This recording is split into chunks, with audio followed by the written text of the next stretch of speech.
ఆంధ్ర విశ్వవిద్యాలయం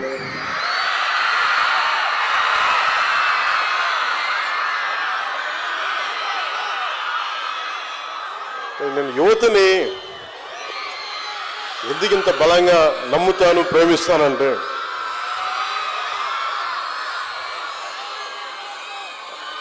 జీవితం తాలూకు వసంతం మీ ఉత్సాహంలో, మీ నవ్వుల్లో, మీ కేరింతల్లో. ఈ తరం కోసం, వచ్చే తరం కోసం కాకపోతే ఎవరైనా పనిచేసే ప్రయోజనం తల్లిదండ్రులు కావచ్చు, అధ్యాపకులు కావచ్చు, విశ్వవిద్యాలయాలు కావచ్చు,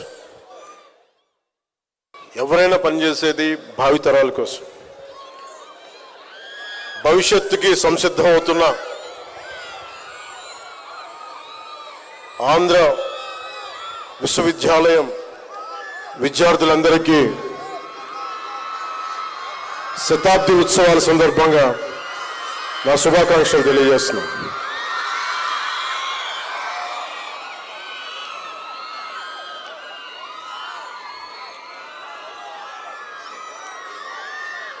నన్ను 100 సంవత్సరాలు ఆంధ్ర విశ్వవిద్యాలయం శతాబ్ది ఉత్సవాలకి, ముగింపు వేడుకలకి, ఈ కల్చరల్ ఫెస్టివల్కి నన్ను ముఖ్య అతిథిగా పిలిచినందుకు మనస్ఫూర్తిగా vice chancellor Andhra university professor Rajasekhar గారికి మనస్ఫూర్తిగా నా ధన్యవాదాలు తెలియజేస్తాను. ప్రొఫెసర్ విజయమోహన్ గారు programme coordinator, AU mega cultural festival, అలాగే వంశీకృష్ణ యాదవ్ గారికి, ఆనరబుల్ ఎమ్మెల్యే విశాఖపట్నం సౌత్, ఇక్కడ ఆసీనులైన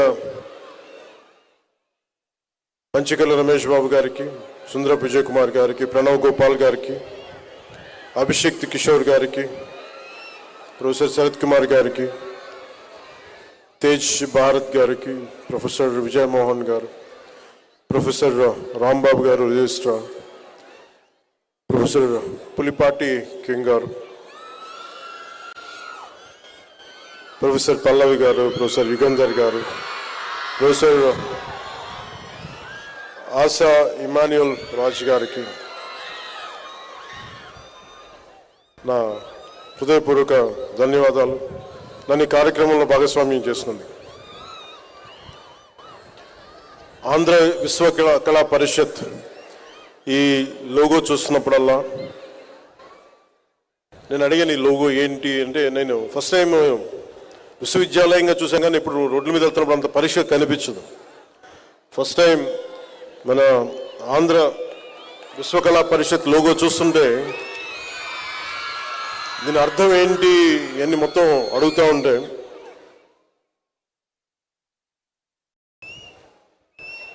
మన యూనివర్సిటీ గొప్పతనం గురించి మాట్లాడబోయే ముందు మన యూనివర్సిటీ ఎంబ్లం ఎంత గొప్పది, ఎంత అందంగా చేశారని, దాని విలువలేంటి, దాని విజన్ ఏంటి, ఇవన్నీ చెప్పడానికి మన university లోగోలో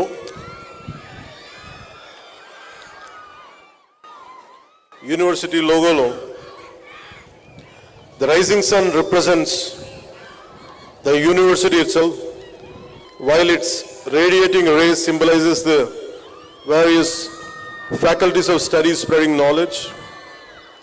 The lotus signifies the divine seed of goddess Lakshmi, and Saraswati representing growth and wisdom. The swastika depicts the vast and endless realm of knowledge. The two serpents represent the seekers and custodians of wisdom, highlighting the continuous pursuit and preservation of knowledge. ఇది చదివిన తర్వాత నాకు నిజంగా మీలాంటి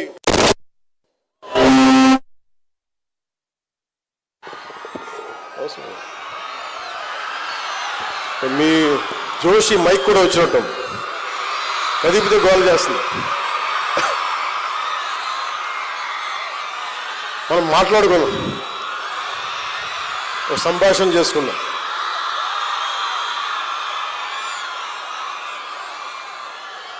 అంటే ఇంత మీ ప్రేమ, మీ అభిమానం ఒకళ్ళు కోరుకుంటే రావి. నేను ఎవరైనా సరే ఒక ఫంక్షన్కి పిలుస్తున్నా, ముఖ్యంగా విద్యార్థులు ఉన్న చోటికి నన్ను రమ్మంటే చాలా ఆలోచిస్తా. ఎందుకు ఆలోచిస్తానంటే వీళ్ళ మనసులో యక్ష ప్రశ్నలు ఉంటాయి. నా ఇచ్చి ఏం మాట్లాడతాడు, ఏం బిగుతాడు, ఏం చూస్తారనుకో, ఏం మాట్లాడతావు చెప్పు మాకు. నేను అందుకనే సినిమా ఫంక్షన్స్లో కావచ్చు చాలా తక్కువ మాట్లాడే ప్రయత్నం చేస్తాను. అది జీవితం మాట్లాడకుండా ఉండాలని ఎంత ప్రయత్నం చేసినా జీవితం లక్షల మంది జనం మధ్యలో పెట్టేసింది. విద్యార్థుల నుంచి పారిపోదాం, వాళ్ళు వేసే ప్రశ్నలకి, వాళ్ళు లేవనెత్తే సందేహాలకి, ప్రశ్నలకి మన దగ్గర సమాధానాలు ఉండవు. ఎందుకంటే చాలా ప్యూరెస్ట్ ఫామ్లో ఉంటారు విద్యార్థులు. ఒక ట్యాబ్లో రాసాలి, క్లీన్ స్లేట్. వాళ్ళు ఏదైనా ప్రశ్న అడిగారంటే మనసులో ఏం ఉండదు, చాలా అసలు గుండె లోతులోంచి అడుగుతారు. వయసు వచ్చే కొద్దీ మన దగ్గర సమాధానాలు ఉండవు. అందుకని 10 మంది విద్యార్థులకి నేను ఆలోచిస్తాను. అలాంటిది ఇన్ని వేల మంది విద్యార్థుల మధ్య వచ్చి మాట్లాడాలంటే ఇది ఎంత సాహసం.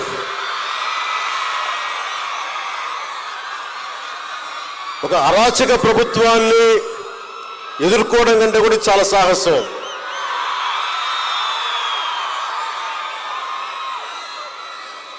Books are the training weights of our mind అంట. అలాంటిది పొద్దున్న లేస్తే పుస్తకాలతో కుస్తీ పట్టే మీతోటి ఒక మాట మాట్లాడాలి అంటే ఎంత ఆలోచించాలి. సో నేను మీ దగ్గర, యువత దగ్గర, విద్యార్థుల దగ్గర నేను తెలివితేటలు వాడు, మనసే వాడతాను. ఇక్కడ మీ దగ్గర నటన చేస్తే కుదరదు. ఈ సోదంతో చెప్పకుండా డైరెక్ట్గా పాయింట్కి రాని అనే మేము అనేస్తారు. అది నేను చాలా ఆలోచిస్తాను. సో నాకు ఈ యూనివర్సిటీ గురించి ప్రత్యేకించి ఈ భవనాలు ఎలా ఉంటాయి, ఏముంటాయంటే, నాకు యూనివర్సిటీకి ఎప్పుడు వైజాగ్ వచ్చినా చూస్తూ ఉంటాను. మనకి భగవంతుడు లోపలికి వచ్చే అదృష్టం ఇవ్వలేదు, మనకి చదువుకునే అవకాశం ఇవ్వలేదు, కానీ ఇలా లోపలికి వచ్చి మీతో కలిసే అవకాశం ఇచ్చాడు 2 సంవత్సరాల తర్వాత. కాకపోతే నాకు యూనివర్సిటీకి తీరుతెన్నులు ఎలా ఉంటాయి, ఏం జరుగుతాయి అంటానికి నా ఆత్మీయులు, పూర్వ ఆంధ్ర యూనివర్సిటీ విద్యార్థి త్రివిక్రమ్ శ్రీనివాస్ గారు ఇదే ఆంధ్ర యూనివర్సిటీలో ఎంఎస్సి న్యూక్లియర్ ఫిజిక్స్లో ఆయన మాస్టర్స్ తీసుకున్నారు. ఆయన ఐ థింక్ సరిగ్గా గుర్తుండే గోల్డ్ మెడలిస్ట్ కూడా అనుకుంటా. నేను అనుకుంటాను ఇంత చదివి ఆయన న్యూక్లియర్ ఫిజిక్స్ ఆయన ఎంత కష్టపడ్డారు చదవడానికి, ప్రొఫెసర్లు ఎంత బలంగా ఉండేవాళ్ళు, ఎలా స్టార్ట్ చేశారు ఈ డిపార్ట్మెంట్స్ అని ఒక్కొక్క డిపార్ట్మెంట్ గురించి చెప్తా ఉంటే నాకు అలా తెలుసు ఆంధ్ర యూనివర్సిటీ గురించి. అలాంటి ఆంధ్ర యూనివర్సిటీకి ఈ శతాబ్ది ఉత్సవాలకి నాకు ఈ అవకాశం నిజంగా నేను చాలా అదృష్టంగా భావిస్తున్నాను. ప్రపంచవ్యాప్తంగా విద్యను అందించే ప్రతిష్టాత్మక విద్యా సంస్థలు చాలా ఉన్నప్పటికీ, అంటే 100 సంవత్సరాలు మన స్వాతంత్రం కంటే ముందు నుంచి ఉన్నది, కొన్ని తరాలను తీర్చిదిద్దుతూ అద్వితీయమైన జ్ఞానాన్ని అందించే విద్యా సంస్థలు మటుకు వేళ్ల మీద లెక్క పెట్టచ్చు, కొన్ని ఉన్నాయి. ఆ కొద్ది సంస్థల్లో సగర్వంగా శతాబ్ద కాలం పాటు ఎన్నో వేల మంది మేధావుల్ని సమాజానికి అందించిన మన చరిత్ర మన ఆంధ్ర విశ్వకళా పరిషత్, మన ఆంధ్ర యూనివర్సిటీకి దక్కుతుంది. సో మనందరం గర్వపడాలి, మీరు మరింత గర్వపడాలి, దీంట్లో భాగస్వామ్యం అయినది. ఈ ఆంధ్ర విశ్వవిద్యాలయం ప్రాంగణం కేవలం ఒక క్యాంపస్ మాత్రమే కాదు, ఇది విలువలతో, వ్యక్తిత్వంతో దేశ నిర్మాణంలో భాగస్వామిగా నిలిచి శతాబ్ద కాలాన్ని దిగ్విజయంగా పూర్తి చేసుకున్న భారతీయ వారసత్వ సంపదకు చిహ్నం. 1926లో ఉన్నతమైన విద్యని అందించాలని గొప్ప సంకల్పంతో మేధస్సు, సంస్కృతి, దేశ నిర్మాణం అనే 3 స్తంభాలపై ఆంధ్ర విశ్వవిద్యాలయం ఏర్పడింది. ఇక్కడ విద్యను పూర్తి చేసుకొని బయటికి వెళ్ళిన వారు కేవలం ఉద్యోగాల కోసం కాదు, వివిధ రంగాల్లో సమాజాన్ని ముందుకు నడిపే నాయకులుగా, మేధావులుగా, వ్యవస్థలో మార్పు తీసుకొచ్చే బలమైన శక్తిగా నిలిచారు. అలాంటి భవిష్యత్తుకి మీరు కూడా అడుగులేస్తూ ఉన్నారు. దేశ నిర్మాణం, సమాజ నిర్మాణం, దేశ ప్రగతికి తోడ్పడే మీ ముందు తరాలు ఎలా చేశారో మీరు కూడా దానికి సంసిద్ధం అవుతున్నారు. ఆంధ్ర విశ్వవిద్యాలయం శతాబ్ద కాలం పూర్తి చేసుకున్న సందర్భంగా ఈరోజు మనం ఈ స్థాయిలో ఆంధ్ర విశ్వవిద్యాలయాన్ని చూడగలుగుతున్నాం. ఇంతమంది విద్యార్థులు విద్యను పూర్తి చేసుకున్నారంటే ఈ మహోన్నత స్థాయికి కారణమైన మహనీయులు, ఈ విశ్వవిద్యాలయానికి పునాది వేసిన డాక్టర్ కట్టమంచి రామలింగారెడ్డి సిఆర్ రెడ్డి గారికి, ఈ ఆలోచనకి విలువైన సహకారం అందించిన మాజీ ఉపరాష్ట్రపతి డాక్టర్ సర్వేపల్లి రాధాకృష్ణన్ గారికి, వైజ్ఞానిక రంగంలో రామన్ ఎఫెక్ట్ ద్వారా నోబెల్ పురస్కారాన్ని అందుకున్న సార్ సివి రామన్ గారికి మనస్ఫూర్తిగా నమస్సుమాంజలు తెలుపుతున్నాను. మీరు చప్పట్లు కొడుతుంటే మనం నిజంగా ఎవరికి చప్పట్లు కొట్టాలి? రాధాకృష్ణన్ గారికి, సివి రామన్ గారికి, డాక్టర్ సిఆర్ రెడ్డి గారికి. మనం హీరోలకి వీళ్ళకి చప్పట్లు కొడతాం, కానీ ఎవరి త్యాగాల మీద, ఎవరి వైజ్ఞానిక జ్ఞానంతో, ఎవరైతే మేధోశక్తితోటి దేశాన్ని నడిపిస్తారో నిజమైన నివాళులు కానీ, నిజమైన స్పందన కానీ వాళ్ళకే అర్పించాలి. మీరందరూ ప్రేమతో నాకు చప్పట్లు కొట్టినా ఆ చప్పట్లని ఆ మహనీయులకే నేను వారి పాదాల చెంతను వదిలేస్తున్నాను. నేను ఎందుకు యూనివర్సిటీస్కి ఇవన్నీ రానంటే, ఎందుకంటే నాకు అర్హత లేదని తెలుసు నాకు. ఎందుకంటే నేను మేధస్సుతోటి పోటీ పడలేను నేను. ఎందుకంటే మనుషుల్ని కదిలించగలిగేది, సమాజాన్ని ముందుకు నడిపించేది అలాంటి మహానుభావులు, ఇలాంటి వ్యవస్థని మనం ప్రతిష్ఠిస్తే అలాంటి వ్యవస్థకి అతిథిగా రావాలంటే కూడా నాకు అర్హత ఉందా అనుకుంటాం. కానీ నాకు అర్హత ఉందా లేదో ఇవన్నీ పక్కన పెడితే మీరు ప్రేమతో పిలిచారు, అందుకుని వచ్చాను. మీరు నిష్పక్షపాతంగా నా మనసులో ఉన్న అభిప్రాయం చెప్పమంటే, ఇలాంటి విశ్వవిద్యాలయాలకు వచ్చి, అలాంటి మహానుభావులు నడిపిన విశ్వవిద్యాలయాలకు వచ్చి నేను ఇలాంటివి చెప్పడం నిజంగా నాకు ఇష్టం లేదు. కానీ ప్రేమ అంటే ఒకసారి మీతో పంచుకుంటే ఇది తెలుస్తుంది మీకు. ఒకసారి నేను ఎందుకు చెప్పడానికి వచ్చానంటే, చప్పట్లు కొట్టాల్సింది నాకు కాదు, మహానుభావులు చప్పట్లు కొట్టాను చెప్పడానికైనా ఇలాంటి సందర్భాన్ని వాడుకోవచ్చని వచ్చాను. ఆంధ్ర విశ్వవిద్యాలయం శతాబ్ద కాలం ఈ ఆంధ్ర విశ్వకళా పరిషత్లో చదివిన ఎంతో మంది చరిత్రలో నిలిచారు. ఇదే విశ్వవిద్యాలయంలో విద్యాభ్యాసం చేసిన ఉపరాష్ట్రపతి గారు ఉన్నారు.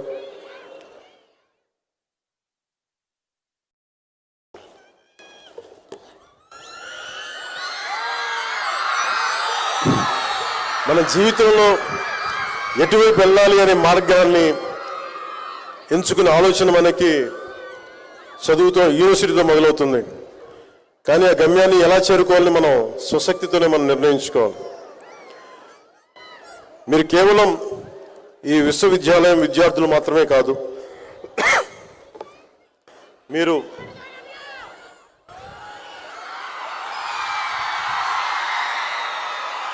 మీ చల్లని మాట చాలు వచ్చే దగ్గు ఆగిపోతుంది. మీరు కేవలం విశ్వవిద్యాలయం విద్యార్థులు మాత్రమే కాదు, మీరు ఈ విశ్వవిద్యాలయం భవిష్యత్తు. మీరు ఇక్కడ గడిపే సంవత్సరాల్లో మీ జీవితంలో ముఖ్యమైన క్షణాలు, మీ ఆలోచనలు తీర్చిదిద్దే అద్భుతమైన క్షణాలు. దేశ భవిష్యత్తుకు మీరే నావికులు. మీ విలువల్ని నిర్మించే క్షణాలు, మీ దిశని నిర్ణయించే క్షణాలు ఇవి. విద్య అంటే పుస్తకాల్లో ఉన్న జ్ఞానం మాత్రమే కాదు, సమస్యల్ని ఎదుర్కోగలిగే ధైర్యం, సరైన నిర్ణయాలు తీసుకునే వివేకం, సమాజానికి ఉపయోగపడే బాధ్యత. సౌత్ ఆఫ్రికా ప్రెసిడెంట్గా చేసి అపార్థైడ్ మీద యుద్ధమే చేసి కొన్ని దశాబ్దాలు చేసిన నెల్సన్ మండేలా గారి మాటల్ని ఒకసారి మీకు గుర్తు చేస్తున్నాను. ప్రపంచాన్ని మార్చగల అత్యంత శక్తివంతమైన ఆయుధం ఉందండి, అది విద్య. కాబట్టి మీ లక్ష్యం కేవలం ప్రతిభ కాదు, మీ ధ్యేయం సమాజ సేవ కూడా కావాలి. మీ జ్ఞానం మీకోసం మాత్రమే కాకుండా మీ అరుపులు కేకలు అన్నీ కూడా, మీ ఉత్సాహం సమాజానికి దేశానికి ఉపయోగపడాలి. ఈరోజు ప్రపంచ స్థాయిలో భారతదేశం ఒక బలమైన దేశంగా నిలిచింది. గౌరవ ప్రధానమంత్రి శ్రీ నరేంద్ర మోదీ గారి నాయకత్వంలో Atmanirbhar Bharat, make in India, Viksit Bharat 2047 వంటి కార్యక్రమాలు భారతదేశాన్ని స్వయం సమృద్ధి వైపు తీసుకెళ్తా ఉన్నాయి. రాష్ట్రంలో కూడా education, empowerment, youth, innovation, opportunities అన్న ఆలోచనలతోటి ముఖ్యమంత్రి శ్రీ నారా చంద్రబాబు నాయుడు గారి నాయకత్వంలో అన్ని ముందుకెళ్తా ఉంది రాష్ట్రం. రాష్ట్రం పునర్నిర్మాణంలో యువతని భాగస్వామ్యం చేసే దిశగా ఈ రాష్ట్ర ప్రభుత్వం అడుగులు వేస్తూ ఉంది. ఈ మార్పుని సాధించగలిగేవారు మన మధ్యలో నిలబడి ఉన్నవారు మీరే. మార్పు తీసుకొచ్చేది యువత మాత్రమే. దేశ భవిష్యత్తు, మన భవిష్యత్తుని పరిస్థితులు నిర్ణయించవు, మన ఆలోచనలు నిర్ణయిస్తాయి, మీ విలువలు నిర్ణయిస్తాయి, మీ చర్యలు నిర్ణయిస్తాయి.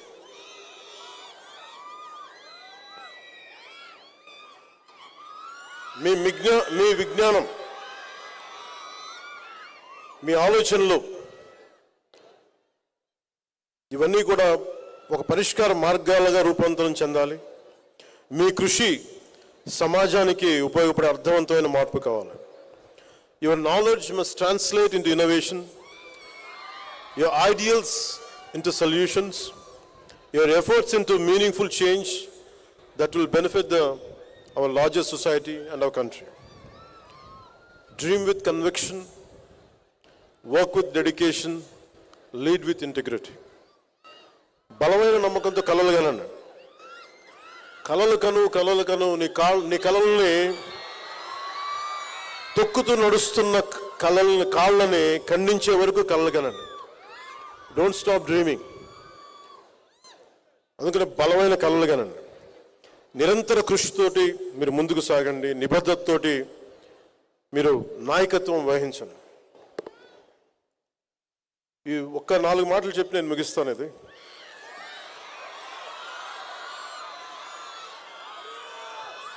నేను పాలిటిక్స్కి నేను మెయిన్గా రావడానికి ఒకటి నన్ను తీసుకొచ్చింది, భావితరం. ఎందుకంటే చరిత్ర చదువుకుంటున్నప్పుడల్లా చాలాసార్లు భగత్ సింగ్ త్యాగం గురించి చెప్తా ఉంటాను. అతని ఫిలాసఫీ కానీ, ఒక భగత్ సింగే కాదు, ఎంతమంది మహానుభావులు చిన్న వయసులో చనిపోతే వాళ్ళ చావులు దేనికి వచ్చినాయి, ఎందుకు చనిపోయారు, ఏ త్యాగాల కోసం చనిపోయారు,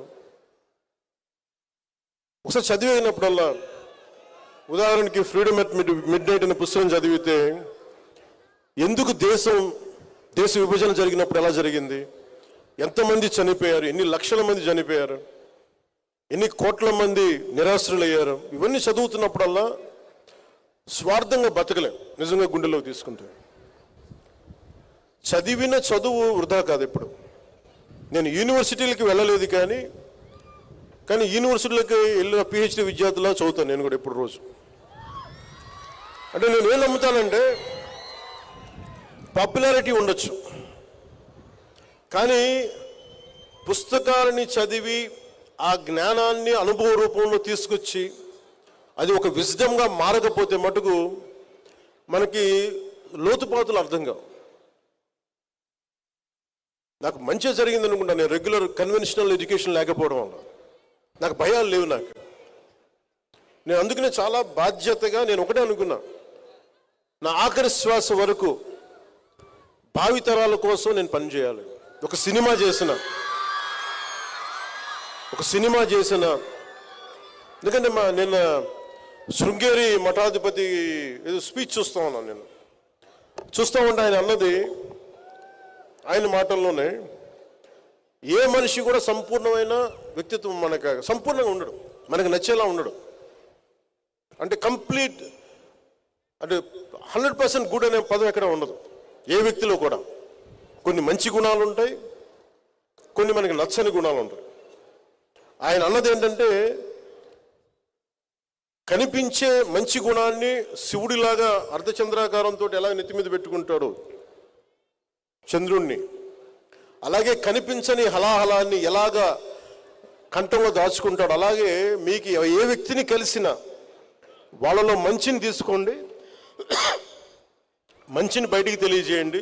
శివుడు అర్ధచంద్రాకారాన్ని ఎలా దర్శిస్తాడు శిరస్సు మీద, హలాహలాన్ని మటుకు లోపలే దాచుకోండి, చెడుని మటుకు దాన్ని హైలైట్ చేయొద్దని అది అని చెప్పేది.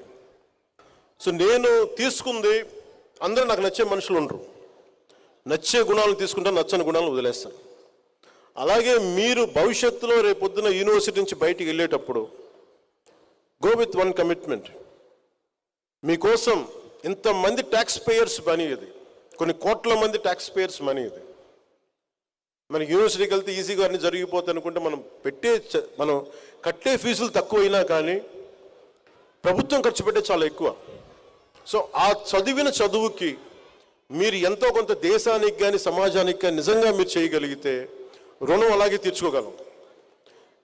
నాకు ఇంత అభిమానం ఇస్తే సినిమాల్లో నేను రుణం ఎలా తీర్చుకోగలిగానంటే, సమాజం భయంతో కూరుకుపోయి పిరికితనంతో అందరూ ముడుచుకుపోతే నేను వచ్చి నిలబడి ఇదే వైజాగ్లో దగ్గర నుంచి అన్ని రకాలు ఎందుకు నిలబడ్డానంటే, ఇది నా నేల, నా దేశం. నేను ఒకటే అనుకున్నా, నా చెల్లెళ్ళ భవిష్యత్తు ఇది, నా బిడ్డల భవిష్యత్తు ఇది అనుకున్నా, నా తమ్ముళ్ళ భవిష్యత్తు అనుకున్నా. ఓకే, నన్ను తిడతారు, ఇంకోటి చేస్తారు, కానీ గెలుస్తామో లేదో తెలీదు, ఓడిపోవచ్చు, ఓటమికే సిద్ధపడి నేను రాజకీయాల్లోకి వచ్చాను. అప్పుడే బలంగా పోటీ చేయగలను. మీరు అందరూ కూడా పొలిటికల్గా you have to have a say. రేపొద్దున పవన్ కళ్యాణ్ అనే వ్యక్తి సరిగ్గా లేకపోతే తీసి అలాగే పక్కన పడేయండి, హాట్ పొటాటో లాగా.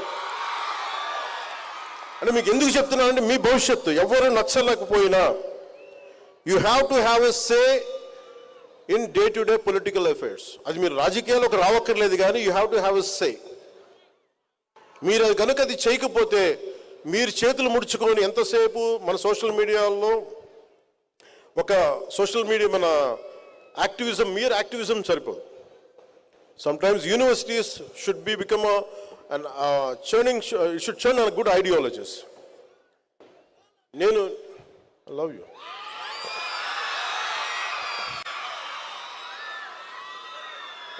అలాగే మీరు ఐడియాలజీస్ని ఎంబ్రేస్ చేసుకునేటప్పుడు మీకు నచ్చిన వ్యక్తి నాలాంటోడు చెప్పినా కానీ, లేదా ఒక కార్ల్ మార్క్స్ చెప్పినా కానీ, ఏ గొప్ప ఐడియాలజీ మీరు చెప్పినా కానీ, you put it to test. మీ జీవితంలో మీరున్న ఈ పర్టికులర్ టైంకి is it applicable or not. బ్లైండ్గా, గుడ్డిగా ఏ ఐడియాలజీని నమ్మకండి. చెప్పేసి వెళ్ళిపోతారు వీళ్ళు. నేను ఎందుకు ఈ బాధ మీకే చెప్తున్నానంటే, 70ల్లో ఒక పర్టికులర్ ఐడియాలజీ పట్టుకొని, నేను 90sలో ఒక పర్టికులర్ ఐడియాలజీ పట్టుకుని 80sలో ఒక బ్యాలెన్స్ లేని ఐడియాలజీస్ని పెట్టుకుంటే ఏం జరుగుద్ది అంటే, ఎంతమంది ఆ మాటలు విని అడవుల్లోకి వెళ్ళి చచ్చిపోయారో నాకు నిజంగా బాధ కలిగింది. It's all they made they have embraced one ideology which is not applicable. Practical results రావు. అందుకని యూనివర్సిటీస్లో విద్యార్థులు నాయకులు ఉండొచ్చు, ఐడియాలజీస్ ఉండొచ్చు, పొలిటికల్ పార్టీ తాలూకు అఫిలియేటెడ్ గ్రూప్స్ ఉండొచ్చు. As each one of you make sure what ideology is it worth to be embraced. మీరు ముందు చూడాలి, ఒక తరం తర్వాత చూడాలి, 2 తరాల ముందు చూడాలి. So make sure what ideology you're embracing. You embrace an ideology which will uphold dharma. You embrace an ideology which holds constitutional values. You embrace an ideology which will show gratitude to the nation which has given you birth. ఇవి ఏది fulfil కాకపోయినా దాంట్లో there is a shortage in that ideology. There is a shortfall. అందుకని మీరు embrace చేసుకునేటప్పుడు ఐడియాలజీని చాలామంది ప్రభావితం అయిపోతారు. మీరు చాలా ప్రభావితమైన వయసు ఇది. నా అలాంటి వాడు చెప్తే టక్మని నమ్మేస్తారు. You have to put me for test. నేను 25 సంవత్సరాలు ఎందుకు ఉంటాను రాజకీయాలని చెప్తున్నానంటే I like to be tested. నిలబడాలి కదా. ఒకడు వచ్చి చేతులు ఒప్పుకుంటా వచ్చేసే కుదరదు. అట్లా నువ్వు నిలబడాలి, నలగాలి. నేను ఇదే మాటలు 2014లో చెప్పేవాడిని కాదు, 2025కి చెప్తున్నా. నలిగి మాట్లాడుతున్నా, దెబ్బ తిని మాట్లాడుతున్నా. అలాగే లైఫ్ టైం, జీవితకాలం మీరు ప్రతి ఐడియాలజీని మీరు టెస్ట్ చేయాలి. Your thinking minds, your capable minds.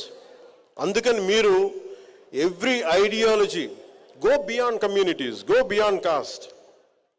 మన అన్ని సోషల్ నార్మ్స్ తీసేయలేం, కానీ when it comes to common minimum program కింద you look out for humanity, look out for the well being of the nation, look for the integrity of society. ఇవన్నీ ఆలోచించి దాంతోపాటు మీరు బంగారు భవిష్యత్తు మీకు ఉండాలి మనస్ఫూర్తిగా. ఎందుకంటే it all needs one right mind. మీలో ఎంత శక్తి ఉందో మీకు తెలియదు. ఒక్కొక్కరు మీ గురించి మీకు తెలియదు. మీలో ఉన్నది ఒక న్యూక్లియర్ ఎనర్జీ, మీది విస్ఫోటన ఉంటుంది మీలో. అది మీరు ట్యాప్ చేయగలగాలి. ఎంత అమేజింగ్ పొటెన్షియాలిటీ ఉంటుందంటే నాలంటూ ఒకటి చేయగలిగాడు.